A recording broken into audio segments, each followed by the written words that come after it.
ನಮಸ್ಕಾರ. ನಾನು doctor MD Subhash Chandran, Indian institute of science ಪರಿಸರ ವಿಜ್ಞಾನ ಕೇಂದ್ರದಲ್ಲಿ ಕನ್ಸಲ್ಟಿಂಗ್ ಸೈಂಟಿಸ್ಟ್ ಆಗಿ ವರ್ಕ್ ಮಾಡುವವರು. ಮತ್ತು ಇವತ್ತು ನಾವು ಲ್ಯಾಂಡ್ಸ್ಲೈಡ್ ಭೂಕುಸಿದ ಬಗ್ಗೆ ಒಂದು ಚಿತ್ರಣ ನಿಮಗೆ ತೋರಿಸ್ತೇನೆ. ಭೂಕುಸಿದ ಎರಡು ತರದಲ್ಲಿ ನಾವು ವಿಂಗಡಿಸಬಹುದು. ನಮ್ಮ ಪಶ್ಚಿಮ ಘಟ್ಟ ಮತ್ತು ಕರಾವಳಿ ಪ್ರದೇಶದಲ್ಲಿ, ಅಂದ್ರೆ ನಮ್ಮ ಕರಾವಳಿಯಲ್ಲಿ ಆಗುವ ಭೂಕುಸಿದ ಸ್ವಲ್ಪ ಬೇರೆ ಇದೆ. ಪಶ್ಚಿಮ ಘಟ್ಟ ಪ್ರಾಪರ್ ನಲ್ಲಿ ಆಗುವ ಭೂಕುಸಿದ ಇನ್ನೊಂದು ಟೈಪ್ ಇದೆ, ಸ್ವಲ್ಪ ವ್ಯತ್ಯಾಸಗಳಿದೆ. ಎರಡು ಭೂಕುಸಿದಾನೆ. ಈಗ ನಾನು ನೋಡಿ, ಇದು ಕರಾವಳಿಯಲ್ಲಿ ಆಗುವ ಭೂಕುಸಿದ. ಇದು ಕಾರವಾರಲ್ಲಿ 2009 ಆಗಿದ ಲ್ಯಾಂಡ್ಸ್ಲೈಡ್. ಇದು ನೋಡಿದ್ರೆ ಕಾಣ್ತದೆ, ಇದು ಫುಲ್ ಈ ಗುಡ್ಡ ಮಣ್ಣೇ ಇದೆ. ಇದು ಕೆಂಪು ಮಣ್ಣಿನ ಗುಡ್ಡ. ಕೆಂಪು ಮಣ್ಣು ಬಹಳ ಕಾಮನ್ ಇದೆ ನಮ್ಮ ಕರಾವಳಿ ಪ್ರದೇಶದಲ್ಲಿ. ಆದ್ರೆ ಕೆಂಪು ಮಣ್ಣಲ್ಲಿ ನೀರಿನ ಅಂಶ ಕಮ್ಮಿ ಇದ್ರೆ ಇದು ಲ್ಯಾಟ್ರೈಟ್ ಕಲ್ಲಾಗುತ್ತದೆ. ನಮ್ಮ ಸಿರೆ ಕಲ್ಲಂದ ಕೆಂಪು ಕಲ್ಲು ಬಿಲ್ಡಿಂಗ್ ಕಟ್ಟಲಿಕ್ಕೆಲ್ಲ ಅದು ಉಪಯೋಗ ಮಾಡ್ತಾರೆ. ಆದರೆ ಈ ಗುಡ್ಡ ಆತರ ಲ್ಯಾಟ್ರೈಟ್ ಕಲ್ಲು ಆಗಲಿಲ್ಲ. ಅದಕ್ಕೆ ಕಾರಣ ಇದು ಕೆಳಗೆ ಕಾಳಿ ನದಿ ಇದೆ. ಕಾಳಿ ನದಿ ಇರುವುದರಿಂದ ಈ ಮಣ್ಣಿನಲ್ಲಿ ತೇವಾಂಶ ಇಡೀ ವರ್ಷ ಜಾಸ್ತಿ ಇರ್ತದೆ. ತೇವಾಂಶ ಕಮ್ಮಿ ಆಗೋದಿದ್ರೆ ಬೇಸಿಗೆ ಕಾಲದಲ್ಲಿ ಈ ಕಲ್ಲು ಸ್ವಲ್ಪ ಹಾರ್ಡಾಗಿ ಲ್ಯಾಟ್ರೈಟ್ ಆಗುತ್ತದೆ ಈ ಮಣ್ಣು. ಆದ್ರೆ ಇದು ಆಗಲಿಕ್ಕೆ ಚಾನ್ಸ್ ಇಲ್ಲ. ಇದು ಕಡವಾಡಲ್ಲಿ ಈ ತರ ಗುಡ್ಡಗಳು ನಾವು ಕೆಳಗೆ ಕಟ್ಟಿಂಗ್ ಮಾಡಿದರೆ ಅದು ಟಾ ಕಟ್ಟಿಂಗ್ ಅಂತ ಒಂದು ಬೇಸ್ ಕಟ್ಟಿಂಗ್ ಮಾಡಿ ಕ್ವಾರಿ ಮಾಡಿ ಆ ಮಣ್ಣೆಲ್ಲ ತೆಗೆದ್ರೆ ಆ ಗುಡ್ಡ ಈಸಿಯಾಗಿ ಕುಸಿಯುತ್ತದೆ. ಆದ್ರೆ ಇದು ನೋಡಿ, ಇದು ವಯನಾಡಲ್ಲಿ ಆಗಿದ ಒಂದು ಭೂಕುಸಿತ. ಇವತ್ತು ವಯನಾಡಿನಲ್ಲಿ ಅತಿ ದೊಡ್ಡ ಪ್ರಮಾಣದಲ್ಲಿ ಭೂಕುಸಿತವಾಗಿ ಸುಮಾರು 300-400 ಜನರು ಕ್ಯಾಶುಯಾಲಿಟಿ ಆಗಿರ್ಬೋದು ಅಂತ ಅನುಮಾನ ಇದೆ. ಅಷ್ಟು ಸುಮಾರು 200 ಜನರ ಬಗ್ಗೆ ಡೆತ್ ಆಗಿದ್ದು ಪತ್ತೆ ಸಿಕ್ತು. ಅದು ಸಹ 2019 ಒಂದು ಇದೇ ಜಾಗದಲ್ಲಿ ಭೂಕುಸಿತವಾಗಿದೆ. ಅದು ಮೇಪಾಡಿ ತಾಲೂಕು ವಯನಾಡಿನಲ್ಲಿ. ಈಗ ಆದದು ಮೇಪಾಡಿ ತಾಲೂಕಿನಲ್ಲಿಯೇ. ಇದು ಒಂದು ನದಿ ಸೈಡಿಗೆ 19 ಆಗಿದೆ. ಮತ್ತು ಈಗ 2024 ಈಗ ರೀಸೆಂಟ್ ಆಗಿ ಪಕ್ಕದಲ್ಲಿ ಇನ್ನೊಂದು ನದಿ ಸೈಡಿಗೆ ನದಿಯಲ್ಲಿ ಭೂಕುಸಿತ ಆಗಿದೆ ಮೇಲದಿಂದ. ಇದು ವಯನಾಡು ಸುಮಾರು 1000ಕ್ಕಿಂತ ಹೆಚ್ಚು ಎತ್ತರ ಇರುವ ಪ್ರದೇಶದಲ್ಲಿ ಆಗಿರುವ ಭೂಕುಸಿತಗಳು. ಅದು ನಮ್ಮ ಕರಾವಳಿ ಪ್ರದೇಶದ ಈ ಗುಡ್ಡಗಳಿಗೆ 100 ಮೀಟರ್ಕ್ಕಿಂತ ಹೆಚ್ಚು ಹೈಟ್ ಇಲ್ಲ. 80, 90, 70 ಈ ಥರ 100 ಮೀಟರ್ಕ್ಕಿಂತ ಹೆಚ್ಚು ಹೈಟ್ ಆಗೋದಿಲ್ಲ. ಇದು ನಾವು ನೋಡಿದ ಟೈಮಲ್ಲಿ ಸುಮಾರು ಒಂದು 20 ಮೇಲೆ ಜನ ಈ ಮೇಪಾಡಿಯಲ್ಲಿ ಪುತ್ತುಮಲ ಎಂದ ಊರಿನಲ್ಲಿ ಆಗಿದ ಭೂಕುಸಿತ. ಎಷ್ಟೋ ಮನೆಗಳು ಹೋಗಿದೆ ಮತ್ತು ತುಂಬಾ ಪ್ರಮಾಣದಲ್ಲಿ ಲ್ಯಾಂಡ್ಸ್ಲೈಡ್ ಆಗಿ ಅದು ಅಲ್ಲಿ ಹೋಗೋದೇ ಬಹಳ ಕಷ್ಟ. ಅಂದ್ರೆ ಸುತ್ತು ಕಾಡಿದೆ ಮತ್ತು ಎಲ್ಲ ಡೀಪ್ ಸ್ಲೋಪು ಮತ್ತು ವೈಲ್ಡ್ ಅನಿಮಲ್ಸ್ ಇದೆ. ಆದರೂ 2019 ಒಂದು ಸ್ಟಡಿ ನಾವು ಮಾಡಿದ್ದೇವೆ. ಗುಡ್ಡಗಳಾಗಿದೆ ಸುಮಾರು. ಅದು ನಮ್ಮ ಕೆಂಪು ಕಲ್ಲಿನ ಗುಡ್ಡಗಳು ಎಲ್ಲ ನಮ್ಮ ಕರಾವಳಿ ಪ್ರದೇಶದಿದೆ. ಇದಕ್ಕೆ 60-100 ಮೀಟರ್ ವರೆಗೆ ಹೈಟ್ ಇದೆ. ಅದಕ್ಕೆ ಮೇಲೆ ಇಲ್ಲ. ಮತ್ತು ಅದು ಶೇಪ್ ತರ ಫ್ಲಾಟ್ ಇರ್ತದೆ. ಮತ್ತು ಫ್ಲಾಟ್ ಮತ್ತು ಸ್ಲೋಪಿಂಗ್. ಈ ಸ್ಲೋಪ್ ಹೆಚ್ಚಾಗಿ ಪಶ್ಚಿಮಕ್ಕೆ ನೀರು ಹರಿಯೋದು, ಅರಬ್ಬಿ ಸಮುದ್ರಕ್ಕೆ ಸೇರ್ಲಿಕ್ಕೆ ನೀರು ಹರಿಯೋದು. ಅದರಿಂದ ಮಳೆ ಮತ್ತು ಮಳೆಗಾಲ ನಂತರ ಮಳೆ ಇಲ್ಲದ ಒಂದು 5-6 ತಿಂಗಳಿದೆ, 6-7 ತಿಂಗಳಿದೆ. ಆ ಟೈಮಲ್ಲಿ ಈ ನೀರೆಲ್ಲ ಡ್ರೈ ಆಗಿಕೊಂಡು ಮಣ್ಣು ಕೆಂಪು ಕಲ್ಲಾಗುವ, ಸಿರೆ ಕಲ್ಲಾಗುವ ಚಾನ್ಸ್ ಇದೆ. ಈಗ ಬಿಲ್ಡಿಂಗ್ ಮಾಡುವ ಕಲ್ಲು ನಮ್ಮ ಕಾಮನ್ ಆಗಿ ನಮ್ಮ ಪಶ್ಚಿಮ ಕರಾವಳಿಯಲ್ಲಿ ಇದೇ ಉಪಯೋಗ ಮಾಡ್ತಾರೆ. ಇದಕ್ಕೆ ಲ್ಯಾಟ್ರೈಟ್ ಅಂತ. ಈ ಲ್ಯಾಟ್ರೈಟ್ ಕಲ್ಲು ನೋಡಿದ್ರೆ ಕಾಣ್ತದೆ ಇದು ಮೂಲದ ಶಿಲೆ ಅಲ್ಲ, ಇದು ಶಿಲೆ ಅಲ್ಲ, not granite are such stone. Because ಇದರೊಳಗೆ ಬಹಳ ಮಣ್ಣಿದೆ. ಇದರಲ್ಲಿ ಕ್ವಾರ್ಟ್ಸ್ ಕಲ್ಲು ಇರ್ಬೋದು, ಐರನ್ ಇದೆ, ಮ್ಯಾಂಗನೀಸ್ ಇದೆ, ನಿಕ್ಕಲ್ ಇದೆ. ಇದೆಲ್ಲ ಸೇರಿ ಈಗ ಈ ಮಣ್ಣು ಕುಸಿದು ಸ್ವಲ್ಪ ಈ ಕ್ಲೇ ಅಂದ್ರೆ ಈ ಶೇಡಿ ಮಣ್ಣು ಎಲ್ಲ ತೊಳೆದು ಹೋದರೆ ಇದಕ್ಕೆಲ್ಲ ಹೋಲ್ಸ್ ಆಗ್ತದೆ. ಆದ್ರೆ ಆ ಹೋಲ್ಸ್ ಆದ್ರೂ ಆ ಕಲ್ಲು ತುಂಬಾ ಗಟ್ಟಿ ಇರ್ತದೆ. ಅದು ನಮ್ಮ ಕೆಂಪು ಕಲ್ಲು. ಆದ್ರೆ ಕೆಳಗೆ ನದಿ ಇದ್ರೆ ಇಲ್ಲ ಜಲಾಶಯ ಇದ್ರೆ, ಕಾಳಿ ನದಿ ಆಗಲಿ ಗಂಗಾವಳಿ ಆಗಲಿ, ಇವು ಗಂಗಾವಳಿ, ಕಾಳಿ, ಅಘನಾಶಿನಿ, ಈ ನದಿಗಳು ಪಕ್ಕದಲ್ಲಿ ಇದ್ರೆ ನೀರಿನ ಅಂಶ ಈ ಗುಡ್ಡೆಯಲ್ಲಿ ಜಾಸ್ತಿ ಇರ್ತದೆ. ಇದೇ ಗಂಗಾವಳಿಯಲ್ಲಿ ನೋಡಿ, ಇದು ಗಂಗಾವಳಿ ಹರಿಯುತ್ತದೆ. ಇದು ನ್ಯಾಷನಲ್ ಹೈವೇ. ಇದು ನೋಡಿ, ಇದು ನ್ಯಾಷನಲ್ ಹೈವೇ ಡಬಲ್ ಮಾಡಿದ್ದಾರೆ, ಡಬಲ್ ರೋಡ್. ಅದರಿಂದ ನೋಡಿ ಈ ಮಣ್ಣಿನ ಗುಡ್ಡೆ ಎಷ್ಟು ವರ್ಟಿಕಲ್ ಆಗಿ ಕಟ್ ಮಾಡಿದ್ದಾರೆ. ಇದಕ್ಕೇನು ಪ್ರೊಟೆಕ್ಷನ್ ಇಲ್ಲ ನೋಡಿ, ಖಾಲಿ ಮಣ್ಣು ಹಾಗೆ ಕಟ್ಟು ಮಾಡಿದ್ದಾರೆ. ಮತ್ತು ಇದು ಸುಮಾರು 30-40 ಮೀಟರ್ ಹೈಟೇ ಇದೆ. ಇದು ಈ ಮಣ್ಣು ಈ ತರ ಶಿಲೆ ಆಗಲಿಲ್ಲ, ಕೆಂಪು ಕಲ್ಲು ಆಗಲಿಲ್ಲ. ಅದರಿಂದ ಏನು ಈ ತರ ಮಣ್ಣು ಕಟ್ಟಿಂಗ್ ಮಾಡಲೇಬಾರದಾಯಿತು. ಇದು ಮಾಡಿದ್ದು ದೊಡ್ಡ ತಪ್ಪು. ಇದು ಮಾಡ್ಲಿಕ್ಕೆ ಕಾರಣ ಈ ಮಾಡಿದವರಿಗೆ ಈ ಪ್ರದೇಶದ ಒಂದು ಜಿಯೋಲಾಜಿಕಲ್ ಹಿಸ್ಟರಿ ಗೊತ್ತಿಲ್ಲ ಅಂತ ನಾವು ಸಾಧಾರಣ ಮನುಷ್ಯರು ಅನುಮಾನ ಮಾಡಬೇಕಾಗ್ತದೆ. ಇಲ್ಲ ಅಂದ್ರೆ ಅಷ್ಟು ಎಂಜಿನಿಯರ್ಸ್ ಜಿಯಾಲಜಿಸ್ಟ್ ಎಲ್ಲ ವರ್ಕ್ ಮಾಡಿಕೊಂಡು ಈ ಕರಾವಳಿ ಪ್ರದೇಶ ಬಗ್ಗೆ ಯಾಕೆ ಇಷ್ಟೊಂದು ಅಜ್ಞತೆ ಆಗಿದೆ ಅಂತ ಒಂದು ಬೇಜಾರಾಗ್ತದೆ. ಮತ್ತು ಈ ಮಣ್ಣು ಬಿದ್ದದು ನೋಡಿ, ಮಣ್ಣು ಬಿದ್ದದು ಇಲ್ಲಿ ಶಿಲೆಕಲ್ಲು ಕಾಣ್ತದೆ, ಆದರೆ ಈ ಶಿಲೆಕಲ್ಲು ಪಶ್ಚಿಮ ಘಟ್ಟದಿಂದ ಬಿದ್ದದಲ್ಲ, ಇದು ಭೂಮಿಯಲ್ಲಿ ಇರುವ ಶಿಲೆಕಲ್ಲು. ಇದು ಮೇಲೆ ಆ ಮಣ್ಣು ಬಿದ್ದಿದೆ. ಆ ಮಣ್ಣು ಸರಿ ಇದ್ರೆ ಅದ ಮೇಲೆ ಕಾಡು ಇದೆ. ಈ ಭೂಕುಸಿತವಾದ ಜಾಗದಲ್ಲಿ ಮೇಲೆ ಕಾಡಿದೆ, ಸಣ್ಣ ಪ್ರಮಾಣದಲ್ಲಿ ಆದ್ರೂ ಕಾಡಿದೆ. ಆದ್ರೆ ಕೆಳಗೆ ಗಂಗಾವಲಿ ಇರುವುದರಿಂದ ಈ ಮಣ್ಣು ಲ್ಯಾಟ್ರೈಟ್ ಆಗಲ್ಲ, ಈ ಕೆಂಪು ಕಲ್ಲು ಆಗಲ್ಲ. ಇದೇ ಒಂದು ಮುಖ್ಯ ಕಾರಣ. ಇಲ್ಲಿ ಆಕ್ಚುಲಿ ಈ 2 ಟೈಪ್ ಗುಡ್ಡಗಳು ಕನೆಕ್ಷನ್ ಮಾಡ್ಲಿಕ್ಕೆ ಬ್ರಿಡ್ಜ್ ಬೇಕಾಗಿತ್ತು. ಇಲ್ಲ ಅಂದ್ರೆ ಯಾವುದು ಡ್ಯಾಮ್ ಕಟ್ಟಲಿಕ್ಕೆಲ್ಲ ಆಗುದಿಲ್ಲ ಇಲ್ಲಿ, ಮಣ್ಣು ಬಿಡಬಾರದು ಅಂತ. ಅದಕ್ಕಿಂತ ಸ್ವಲ್ಪ ಕಮ್ಮಿ ಖರ್ಚಿನಲ್ಲಿ ಈ ತರ ಗುಡ್ಡಗಳಲ್ಲಿ ಬ್ರಿಡ್ಜ್ ಇಂದ ಕನೆಕ್ಷನ್ ಮಾಡಿದರೆ ನಮ್ಮ ಲ್ಯಾಂಡ್ಸ್ಕೇಪು ಸರಿಯಾಗಿ ಇರುತ್ತದೆ ಮತ್ತು ಈ ತರ ಜನರಿಗೆ ಅಪಾಯವಾಗುವ ಏನು ಪರಿಸ್ಥಿತಿ ಆಗುದಿಲ್ಲ. ಇದು ಒಂದು ಇತಿಹಾಸನೇ ಇದೆ. ಒಂದು ಈ ಭೂಖಂಡಗಳು ಸೆಪರೇಷನ್ ಆಗಿ, ಈಗ ಅಮೆರಿಕಾ ಆಫ್ರಿಕಾ ಸೆಪರೇಟ್ ಆಗಿದೆ, ಯುರೋಪ್ ಮತ್ತು ಈ ಉತ್ತರ ಅಮೆರಿಕಾ ಕೆನಡಾ ಅದು ಸೆಪರೇಟ್ ಆಗಿದೆ. ಅದೇ ತರ ಭೂ ಪ್ಲೇಟುಗಳು ಸೆಪರೇಟ್ ಆಗುವುದು. ಅದೇ ತರ ಸುಮಾರು 880 ಲಕ್ಷ ವರ್ಷ ಹಿಂದೆ ನಮ್ಮ ಪಶ್ಚಿಮ ಕರಾವಳಿ ಪ್ರದೇಶ ಮತ್ತು ಈ ಮಡಗಾಸ್ಕರ್ ಇವತ್ತು ದಕ್ಷಿಣ ಆಫ್ರಿಕಾ ಸೈಡ್ ನಲ್ಲಿ ಇದೆ. ಇಂಡಿಯಾ ಮತ್ತು ಮಡಗಾಸ್ಕರ್ ಜಾಯಿಂಟ್ ಇತ್ತು ನೋಡಿ, ಒಂದೇ ತರ. ಇದು ಮೌಂಟೇನ್ಸ್, ಇದು ನಮ್ಮ ವೆಸ್ಟರ್ನ್ ಘಾಟ್ ಸಹ್ಯಾದ್ರಿ, ಇದು ಅದೇ ತರ ಒಂದು ಮೌಂಟೇನ್ ನಮ್ಮ ಮಡಗಾಸ್ಕರ್ ನಲ್ಲಿ ಸಹ ಇದೆ. ಇದು ಬ್ರೇಕ್ ಆಗಿದೆ. ಇದು 2 ಭೂ ವಿಭಾಗಗಳು ಒಂದೇ ಜಾಯಿಂಟ್ ಇತ್ತು. ಅದು ಅಗ್ನಿ ಪರ್ವತಗಳ ಒಂದು ಪ್ರಭಾವದಿಂದ, ಸ್ಫೋಟನದಿಂದ ಈ 2 ಭೂ ವಿಭಾಗಗಳು ಬ್ರೇಕ್ ಆಗಿ ಮತ್ತು ಇಂಡಿಯಾ ಮುಂದೆ ಮೇಲೆ ಹೋಗಿದ್ದೇವೆ. ಸೆಪರೇಟ್ ಆದ ಇಂಡಿಯಾ ಸಮುದ್ರದಲ್ಲಿ ಹೋಗಿ ನಮ್ಮ ಏಷ್ಯಾದಲ್ಲಿ ಸೇರಿದೆ.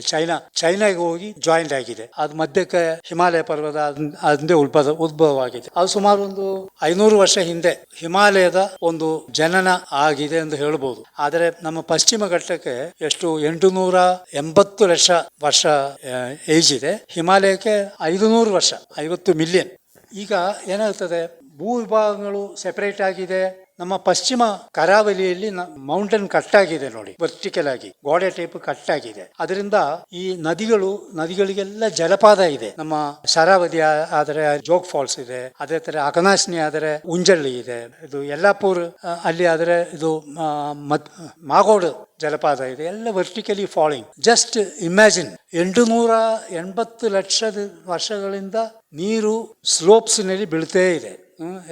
ಟಾರನ್ಸ್ ಆಗಿ ಮತ್ತು ಹಳ್ಳಗಳಾಗಿ, ನದಿಗಳಾಗಿ, ಎಷ್ಟೋ ನದಿಗಳು ಪೊಸಿಷನ್ ಚೇಂಜ್ ಮಾಡಿರ್ಬೋದು. ಅದರಿಂದ ಅದು ಬಿದ್ದು ಒಂದು ಚಾನಲೇ ಆಗಿದೆ. ಶರಾವತಿ ನದಿಯ ಚಾನಲು, ಅಘನಾಶಿನಿಯ ಚಾನಲು, ಗಂಗಾವಲಿಯ ಚಾನಲು, ಕಾಳಿ ನದಿಯ ಚಾನಲು. ಈ ಚಾನೆಲ್ಗಳಲ್ಲಿ ಮಣ್ಣು ಬರ್ತೇ ಇದೆ ಪಶ್ಚಿಮ ಘಟ್ಟದಿಂದ ಬಂದು. ಆ ಮಣ್ಣು ಎಲ್ಲಿ ಇರ್ತದೆ, ಕರಾವಳಿ ಪ್ರದೇಶದಲ್ಲಿ ಡೆಪಾಸಿಟ್ ಆಗುತ್ತದೆ. ಅದರಿಂದ ನಮ್ಮ ಪಶ್ಚಿಮ ಕರಾವಳಿಯ ಸೃಷ್ಟಿ ಆಗುತ್ತೇ ಇದೆ. ಈಗ ಹೆಚ್ಚು ಪ್ರಮಾಣದಲ್ಲಿ ಮಣ್ಣು ಬೀಳ್ತೇ ಇದೆ. ಅದರಿಂದ ಕರಾವಳಿ ಪ್ರದೇಶದ ಒಂದು ಸೃಷ್ಟಿ ಆಗಲಿಕ್ಕೆ ಕಾರಣ ಇದೆ, ಪಶ್ಚಿಮ ಘಟ್ಟದಿಂದ ಬಿದ್ದ ಮಣ್ಣಿಂದ.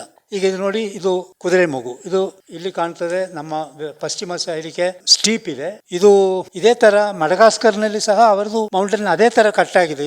ಒಂದು ಪಾರ್ಟ್ ಅಲ್ಲಿ ಇದೆ. ಅಲ್ಲಿ ಸಹ ಅವರಿಗೆ ಪೂರ್ವ ಭಾಗದಲ್ಲಿ ಅವರದು ಕರಾವಳಿ ಇದೆ, ನಮಗೆ ಪಶ್ಚಿಮ ಭಾಗದಲ್ಲಿ ನಮ್ಮ ಕರಾವಳಿ ಇದೆ. ಇದೆಲ್ಲ ಬಿದ್ದ ಮಣ್ಣಿಂದ ನಮ್ಮ ಕರಾವಳಿ ಪ್ರದೇಶದ ಸೃಷ್ಟಿಯಾಗಿದೆ. ಪ್ರದೇಶಕ್ಕೆ ಬಂದರೆ 2009 ತಾವೆಲ್ಲರೂ ಓದಿರ್ಬೋದು, ಅಲ್ಲ ಅನುಭವಿಸಿರ್ಬೋದು. ಇದೇ ಏರಿಯಾದಲ್ಲಿ ವಾಸ ಮಾಡುವವರು 2009 ಕಾರವಾರ ತಾಲೂಕಿನಲ್ಲಿ ಸುಮಾರು ಒಂದು 21 ಲೊಕ್ಯಾಲಿಟೀಸ್ ನಲ್ಲಿ ಭೂಕುಸಿತವಾಗಿದೆ. ಅದು ನಾವೆಲ್ಲ ಮಾರ್ಕ್ ಮಾಡಿದೆ ನೋಡಿ. ಇದು ಕಡವಾಡು ಜರಿವಾಡ ಅಂತ ಪ್ರದೇಶ, ಕಡವಾಡು ಜರಿವಾಡ, ಇದು ಕಾರವಾರ ಟೌನು. ಈ ರೆಡ್ ಇದೆಲ್ಲ ತೋರಿಸೋದು ಭೂಕುಸಿತವಾದ ಪ್ರದೇಶಗಳು. ನೆವಲ್ ಬೇಸ್ ಸೈಡಿಗೆ ಮತ್ತು ಪೋರ್ಟ್ ಸೈಡಿಗೆ ಬೈತುಕೋಲ್, ಇಲ್ಲಿ ಎಲ್ಲ ಭೂಕುಸಿತವಾಗಿದೆ. ಇದು ಕೋಸ್ಟಲ್ ಏರಿಯಾದಲ್ಲಿ. ಕಾರವಾರಲ್ಲಿ ಸ್ವಲ್ಪ ಮಟ್ಟಿಗೆ ಪಶ್ಚಿಮ ಘಟ್ಟ ಇದೆ, ಪಶ್ಚಿಮ ಘಟ್ಟದ ಗುಡ್ಡಗಳಿದೆ. ಸ್ವಲ್ಪ ಮಟ್ಟಿಗೆ ನಮ್ಮ ಲ್ಯಾಟ್ರೈಟ್ ಮಣ್ಣು, ಕೆಂಪು ಕಲ್ಲು ಆಗುವ ಮಣ್ಣಿಂದು ಗುಡ್ಡಗಳು ಇದೆ. ಎರಡೂ ಇದೆ. ಇಲ್ಲಿ 2 ಕಡೆನೂ ಭೂಕುಸಿತವಾಗಿದೆ. ಯಾಕೆ ಆಗಿದೆ ಅಂದ್ರೆ, ದೊಡ್ಡ ಪ್ರಮಾಣದಲ್ಲಿ ಮಳೆ ಆಗುವುದು. 20, 30, 40 ಸೆಂಟಿಮೀಟರ್ ಒಂದೊಂದು ದಿವಸ ಮಳೆ ಆದರೆ ಮಣ್ಣಿಗೆ ಸಂರಕ್ಷಣೆ ಇಲ್ಲ. ಅಂದ ಕೂಡಲೇ ಮಣ್ಣು ನೀರು ಕುಡಿಯುತ್ತದೆ, ಹೇಳ್ತದೆ, very simple explanation. The soil drinks water, soil becomes heavier and the soil falls by gravity. ಅದಕ್ಕೆ ಮಳೆ ಅಂದ್ರೆ ಅದು ಟ್ರಿಗರಿಂಗ್ ಫ್ಯಾಕ್ಟರ್. ಎಲ್ಲ ಸೆಟಪ್ ಮಾಡಿ ಇಟ್ಟಿದ್ದೇವೆ, ಯಾಕೆ ಪಟಾಕಿಗೆ ಬೆಂಕಿ ಹಾಕ್ತೇವೆ, ಅದು ಇಲ್ಲ ರೈಫಲ್ ಲೋಡ್ ಮಾಡಿ ನಾವು ಟ್ರಿಗರ್ ಹಾಕಿದ ಕೂಡಲೇ ರೈಫಲ್ ಶೂಟಿಂಗ್ ಆಗ್ತದೆ. ಅದೇ ತರ ಎಲ್ಲ ಈ ಭೂಮಿ ಎಲ್ಲ ನಾವು ನಮ್ದು ಕರಾವಳಿ ಪ್ರದೇಶ ಆಗಲಿ ಪಶ್ಚಿಮ ಘಟ್ಟ ಆಗಲಿ ಎಷ್ಟೋ ಕಡೆ ಎಲ್ಲ ರೆಡಿ ಮಾಡಿ ಇಟ್ಟಿದೆ. ಈಗ ಮಳೆ ಒಂದು ಬಂದರೆ ಭೂಕುಸಿತ ಆಗುವ ರೀತಿಯಲ್ಲಿ ಸುಮಾರು ಕಡೆ ಡೇಂಜರ್ ನಮ್ಮ ಈ ಪರ್ವತ ಪ್ರದೇಶ ಆಗಲಿ ಕರಾವಳಿ ಪ್ರದೇಶದಲ್ಲಿ ಆಗಲಿ ನಡೀತಾ ಇದೆ. ಈಗ ವಯನಾಡು ಒಂದೇ ಅಲ್ಲ, ಎಲ್ಲ ಕಡೆ ಪಶ್ಚಿಮ ಘಟ್ಟದಲ್ಲಿ ಭೂಕುಸಿತ ಆಗುತ್ತೇ ಇದೆ. ಸಣ್ಣ ಪ್ರಮಾಣದಲ್ಲಿ ಈಗ ಇದೆ, ಅಷ್ಟು ದೊಡ್ಡ ಪ್ರಮಾಣದಲ್ಲಿ ಆಗಲಿಲ್ಲ. ಆದರೂ ಈ ನಿನ್ನೆ ಮಾತ್ರ ಇದು ಪುತ್ತೂರು ಕಡೆ ಭೂಕುಸಿತವಾದದ್ದು, ರೋಡ್ ಬ್ಲಾಕ್ ಆಗಿದೆ. ಇದು ವಯನಾಡಿನ ಭೂಕುಸಿತ. ಈಗ ಅದು ಬಹಳ ಸೀರಿಯಸ್ ಆಗಿ ನೀವು ನೋಡ್ತಾ ಇರ್ತೇವೆ. ಸ್ವಲ್ಪ ವರ್ಷ ಹಿಂದೆ ತಲಕಾವೇರಿಯಲ್ಲಿ ಭೂಕುಸಿತವಾಗಿದೆ ಮತ್ತು ಅಲ್ಲಿಯ ಅರ್ಚಕರ ಫ್ಯಾಮಿಲಿನೇ ಭೂಕುಸಿತದಲ್ಲಿ ಹೋಗಿದೆ, ಆ ಫ್ಲಡ್ ಮತ್ತು ಭೂಕುಸಿತದಲ್ಲಿ. ಆದರೆ ಹಿಂದೆ ಎಲ್ಲ ಏನು ಒಂದು ದೇವರ ಕಾಡೇ ಇತ್ತು ಕಾವೇರಿ ಉದ್ಭವ ಸ್ಥಾನಗಳಲ್ಲಿ. ಈಗೇನು ಆ ಕಾಡು ಕಡಿದು ನಾವು ಎಲ್ಲ ಬಿಲ್ಡಿಂಗ್ಸ್ ಮಾಡಿ ಅಲ್ಲಿ ಭೂಕುಸಿತ ಬಂದರೆ ತಡಕೊಳ್ಳಲಿಕ್ಕೆ ಮರಗಳಿಲ್ಲ, ಅದು ಸೂಕ್ತವಾದ ವೃಕ್ಷಗಳಿಲ್ಲ. ಈಗ ಬಟ್ರಸ್ ಏನು ಆ ಹಲಗೆ ಬೇರುಗಳು, ಸ್ಟಿಲ್ಟ್ ಬೇರುಗಳು ಎಲ್ಲ ಈ ಮರಗಳೆಲ್ಲ ಅಪ್ರತ್ಯಕ್ಷವಾಗಿ ಹೋಗಿ ರಿಸಾರ್ಟ್ ಕಟ್ಟುವುದು ಒಂದು ಹೊಸ ಸ್ಮಾಲ್ ಬಿಲ್ಡಿಂಗ್ ಮಾಡಿದ್ದೇವೆ. ಆದರೆ ಇಲ್ಲಿ ಎಲ್ಲ ಭೂಕುಸಿತವಾಗಿದೆ. ಆದರೆ ರಿಸಾರ್ಟ್ ಸೈಡ್ ನಲ್ಲಿ ನೋಡಿ ಒಂದು ದೊಡ್ಡ ಮರ, ಇದು ಒಂದು ಕಾಡು ರುದ್ರಾಕ್ಷದ ಮರ, ಎಲೆಯೋಕಾರ್ಪಸ್ ಅಂತ ವೈಜ್ಞಾನಿಕ ಹೆಸರಿದೆ. ಇದಕ್ಕೆ ಬಟ್ರಸ್ ಬೇರುಗಳಿದೆ. ಈ ಮರ ಇರುವುದರಿಂದ ಈ ಬಿಲ್ಡಿಂಗ್ ತಪ್ಪಿಸಿದೆ, ಇದಕ್ಕೇನು ಹಾನಿ ಆಗಲ್ಲ. ಇದು ಈ ತರ ಏರಿಯಲ್ ರೂಟ್ಸ್, ಅದಕ್ಕೆ ಇಂಗ್ಲಿಷ್ನಲ್ಲಿ ಸ್ಟಿಲ್ಟ್ ಬೇರುಗಳು ಅಂತ, ಸ್ಟಿಲ್ಟ್ ರೂಟ್. ಇದು ಹಲಗೆ ಬೇರುಗಳಕ್ಕಿಂತ ಸ್ವಲ್ಪ ವ್ಯತ್ಯಾಸ. ಇದು ನಮ್ಮ ಹಳ್ಳ ಸೈಡು, ನದಿ ಸೈಡ್ಗೆಲ್ಲ ಎಲ್ಲಿ ಮನುಷ್ಯ ಹೋಗಿ ಡಿಸ್ಟರ್ಬ್ ಮಾಡಲ್ಲ ಅಲ್ಲಿ ಎಲ್ಲ ಈ ತರ ಮರಗಳು ಜಾಸ್ತಿ. ಅದರಿಂದ ಅಲ್ಲಿ ಆ ಪ್ರದೇಶಗಳಲ್ಲಿ ಭೂಕುಸಿತ ಆಗಲಿಕ್ಕೆ ಸಾಧ್ಯತೆ ಇಲ್ಲ. ಆದರೆ ಎಲ್ಲಿ ಈ ಮರಗಳು ಅಪ್ರತ್ಯಕ್ಷವಾಗಿದೆ ಅಲ್ಲಿ ಭೂಕುಸಿತ ಆಗ್ತದೆ. ಇದು ನೋಡಿ, ಇದೆಲ್ಲ ನಮ್ಮ ಈ ರಾಮಪತ್ರಿ, ಜಾಯಿಕಾಯಿ ಆ ಕುಟುಂಬಕ್ಕೆ ಸೇರಿದ ಮರಗಳಿಗೆಲ್ಲ ಈ ತರ ಒಂಥರ ಸ್ಟಿಲ್ಟ್ ಬೇರುಗಳಿದೆ. ಈ ಮಳೆ ಕಾಡುಗಳಲ್ಲಿ ಇರುವ ಮರಗಳಿಗೆ ಒಂದು ಎಂಜಿನಿಯರಿಂಗ್ ಮೆಕ್ಯಾನಿಸಮ್ ಇದೆ, ಬಯೋ ಎಂಜಿನಿಯರಿಂಗ್. ನೋಡಿ, ಅದೊಂದು ಬೇಸು. ಈ ತರ ಹಲಗೆ ಬೇರುಗಳಿದೆ. ಸುಮಾರು ದೊಡ್ಡ ದೊಡ್ಡ ಮರಗಳಿಗೆಲ್ಲ ಈ ತರ ಹಲಗೆ ಬೇರುಗಳು ಇರ್ತದೆ. ಅದಕ್ಕೆ ಇಂಗ್ಲಿಷ್ ನಲ್ಲಿ ಬಟ್ರಸ್ ರೂಟ್ ಅಂತ. ಅದೊಂದು ತರ ಸಪೋರ್ಟಿಂಗ್ ರೂಟ್. ಅದು ಎಲ್ಲ ಡೈರೆಕ್ಷನ್ ದಲ್ಲಿ ಇರ್ತದೆ. ಸ್ಲೋಪ್ ಜಾಸ್ತಿ ಇದ್ರೆ ಬೇರುಗಳು ದೊಡ್ಡ ಪ್ರಮಾಣದಲ್ಲಿ ಆಗ್ತದೆ. ಅದು ಒಂದು ಬೇರು 20-30 ಫೀಟ್ ಎಲ್ಲ ಸೈಡ್ಗೆಲ್ಲ ಹೋಗುತ್ತದೆ. ಆದ್ರೆ ಸ್ಲೋಪ್ ಕಮ್ಮಿ ಇದ್ರೆ ಅಷ್ಟು ಬೆಳೆಯೋದಿಲ್ಲ. ಆದ್ರೆ ಕಾಫಿ ಎಸ್ಟೇಟು, ಕಾರ್ಡಮಮ್ ಎಸ್ಟೇಟು ಮತ್ತು ಏಲಕ್ಕಿ ಎಸ್ಟೇಟು ಇದೆಲ್ಲ ಮಾಡಲಿಕ್ಕೆ ಮತ್ತು ರಿಸಾರ್ಟ್ಗಳು ಮಾಡಲಿಕ್ಕೆ ಬಹಳಷ್ಟು ಪ್ರಮಾಣದಲ್ಲಿ ಈ ತರ ಮರಗಳು ಅಪ್ರತ್ಯಕ್ಷವಾಗಿದೆ. ಆದರೆ ನಾವು ಸ್ಯಾಟಲೈಟ್ ಇಮೇಜರಿಯಲ್ಲಿ ನೋಡಿದರೆ ಒಂದು ಒಳ್ಳೆ ಕಾಡು ಕಾಣ್ತದೆ. ಒಳಗೆ ಬಂದು ನೋಡಿದರೆ ಒಂದೇ ಲೇಯರ್ ಮರ ಇರ್ತದೆ. ರೈನ್ ಫಾರೆಸ್ಟ್ ಆದರೆ ಏನು 3-4 ಲೇಯರ್ ನಲ್ಲಿ ಮರಗಳಿರ್ತದೆ. ಅದರಿಂದ ಮಳೆ ಫೋರ್ಸ್ ಡೈರೆಕ್ಟ್ ಆಗಿ ಮಣ್ಣು ಮೇಲೆ ತಾಗುದಿಲ್ಲ. ಅದರಿಂದ ಮಣ್ಣಿಗೆ ಒಂದು ಪ್ರೊಟೆಕ್ಷನ್ ಇರ್ತದೆ. ನ್ಯಾಚುರಲ್ ಆಗಿ ಇರುವ ಮಳೆ ಕಾಡುಗಳಿದ್ದಾರೆ. ಆದರೆ ಇಲ್ಲಿ ಎಲ್ಲ ಕಡಿದು ಒಂದೇ ಲೇಯರ್ ಕಾಣ್ತದೆ, ಕ್ಯಾನೋಪಿ, ಮತ್ತು ಕೆಳಗೆ ಲೇಯರ್ ಇರುವುದಿಲ್ಲ. ಮತ್ತು ಒಂದು ಹೆಕ್ಟೇರ್ ನಲ್ಲಿ ಸುಮಾರು ನ್ಯಾಚುರಲ್ ಮಳೆ ಕಾಡುಗಳಾದರೆ ಸುಮಾರು 400 ಮರಗಳು ಬೇಕಾಗ್ತದೆ ಒಂದು ಹೆಕ್ಟೇರ್ ನಲ್ಲಿ, ಈ ತರ ಏನು ಪರ್ವತ ಪ್ರದೇಶಗಳಲ್ಲಿ. ಆದರೆ ಇಲ್ಲಿ 40-50 ಟ್ರೀಸ್ ಮಾತ್ರ ಇದೆ. ನಾವು ಸುಮಾರು ಕಡೆ ಸರ್ವೆ ಮಾಡಿದ್ದೇವೆ ಅಲ್ಲಿ. ಅದರಿಂದ ಮರಗಳ ಸಂಖ್ಯೆ ಕಮ್ಮಿ ಆಗಿದೆ. ಬಾಕಿ ಇರುವ ಮರಗಳು ನೋಡಿ, ಇಲ್ಲಿ ಎಲ್ಲ ನಿಮಗೆ ಈ ಹಲಗೆ ಬೇರುಗಳು ಕಾಣ್ತದೆ. ಇದು ನೋಡಿ, ಇದೆಲ್ಲ ಹಲಗೆ ಬೇರುಗಳು. ಹಲಗೆ ದೊಡ್ಡ ದೊಡ್ಡ ಶಿಲೆಗಳು ಬಿದ್ದರೂ ಹಲಗೆ ಬೇರುಗಳು ತಡೀತದೆ ಮತ್ತು ಅದು ಕೆಳಗೆ ಹೋಗ್ಲಿಕ್ಕೆ ಕೊಡುತ್ತೆ.